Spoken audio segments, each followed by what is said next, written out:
अस्सलाम वालेकुम, रिजवान राव। आज की वीडियो सोप एस्पिरेंट्स के लिए है। सोप एस्पिरेंट्स को इल्म हो चुका होगा कि आपकी डेट शीट ऑफिशियली अनाउंस हो चुकी है, जिसका सबको इंतजार था। फेडरल पब्लिक सर्विस कमीशन की वेबसाइट पे या तो आ चुकी होगी या आने वाली होगी, लेकिन ये प्रिंट हो चुकी है, साइन हो चुके हैं, कंपिटेंट अथॉरिटी ने इसे अप्रूव कर दिया है।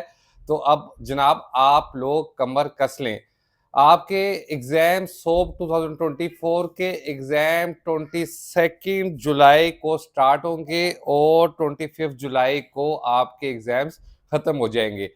अगर हम ये देखें तो ये इम्तहान 3 से 4 मरतबा डिले हुए और फाइनली अब आपकी डेट शीट आ चुकी है। और जब डेट शीट आ जाए तो ये डेट शीट मुअख्खर नहीं हो सकती अनटिल कोई रियासत के अंदर कोई हंगामी किस्म की सूरत हाल पैदा हो जाए या अमन अमान का मसला हो जाए, तो एक आध पेपर डिले हुआ ज़रूर है, लेकिन पूरी की पूरी डेट शीट को चेंज नहीं किया गया।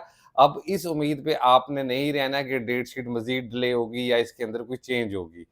अगर देखा जाए तो आपके पास कमोबेश 40 दिन है और 40 दिन के अंदर कोई भी शख्स अपनी किस्मत को बदल सकता है, यानी आपके पास अभी दोबारा से सफिशिएंट टाइम है।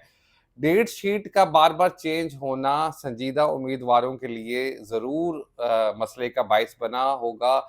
उनका जो जज़्बा है वो भी कम हुआ होगा, लेकिन अब आपने बिल्कुल क्यों दिल नहीं तोड़ना। बहुत से लोगों ने मुझे कहा कि जी सर, ये हम तैयारी मुकम्मल करते हैं, पैकअप करने लगते हैं तो फ़ौरन डेट शीट चेंज हो जाती है और फिर दिल ही नहीं करता पढ़ने का। तो जनाब अब वो वाली सूरत हाल नहीं है।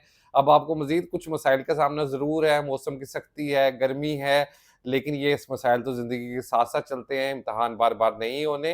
तो अब ये 40 दिन आपने अच्छे तरीके से इंतहाई कंसंट्रेशन के साथ इसका इस्तेमाल करना है। 2-4 चीज़ें मैं दोहरा दूँ, पहले भी मैं उसका ज़िक्र कर चुका हूँ। इन 40 दिनों में 1 दिन भी आपने ज़ाया नहीं करना जब आप कुछ लिखें ना, क्योंकि ये आपकी राइटिंग स्पीड आपने एक सवाल का जवाब 20 से 25 मिनट के अंदर देना है, तो ये बड़ा इम्पोर्टेंट है कि आप 3 से 4 पेपर जब तक इम्तिहान नहीं होते 40 दिन आपने ये लिखते रहना है। सेकंड चीज़, आपने न्यूज़पेपर पढ़ना जब तक एग्ज़ाम नहीं होते नहीं छोड़ना और न्यूज़पेपर के अंदर से जो-जो चीज़ होगी वो इम्पोर्टेंट निकालती जानी।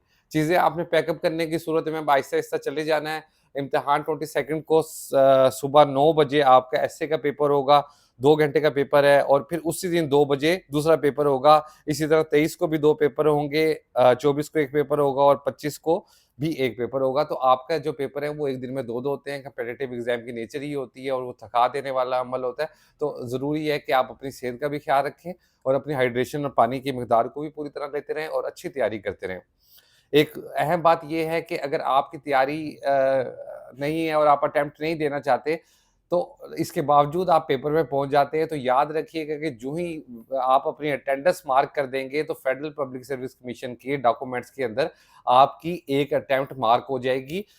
सीएसएस का एग्ज़ाम हो, पीएमएस का हो या सोप का इम्तिहान हो, एसए के एग्ज़ाम के बाद बहुत से स्टूडेंट हैं जो वो पेपर अगले देते ही नहीं, क्योंकि वो एसए से इतना डर चुके होते हैं और जो अगला पेपर होता है उसमें 50% हमें अटेंडेंस कम नज़र आती है। तो ये आप फैसला एसए से पहले कर लीजिएगा। अगर आपको लगे कि आप नहीं कर सकते तो इन्विजिलेटर से, सुपरिटेंडेंट से रिक्वेस्ट करके जी मैं पेपर नहीं देना चाहता, मैं अटेंडेंस नहीं मार्क करना चाहता। मैं आपको फिर दोहरा दूँ, जब आपने अटेंडेंस मार्क कर ली, आपका जनाब जो है वो अटेम्प्ट मार्क होगी। फिर उसके बाद आप बाकी पर्चा जा दें या ना दें, आपकी एक अटेम्प्ट मार्क हो जाएगी। इसका ढेर सारा ख़्याल रखिएगा, डिसिप्लिन से तैयारी कीजिएगा। अगर छुट्टी मिल जाए तो बहुत अच्छा है, थोड़ा-सा वर्कआउट ऐड ऑन कर लें। मेरा ख़्याल है कि मैं आपको पहले भी इस मुतल्लिक बता चुका हूँ। मज़ीद मिलते रहेंगे। अल्लाह ताला आपका हामी और नासिर हो। खुदा हाफ़िज़।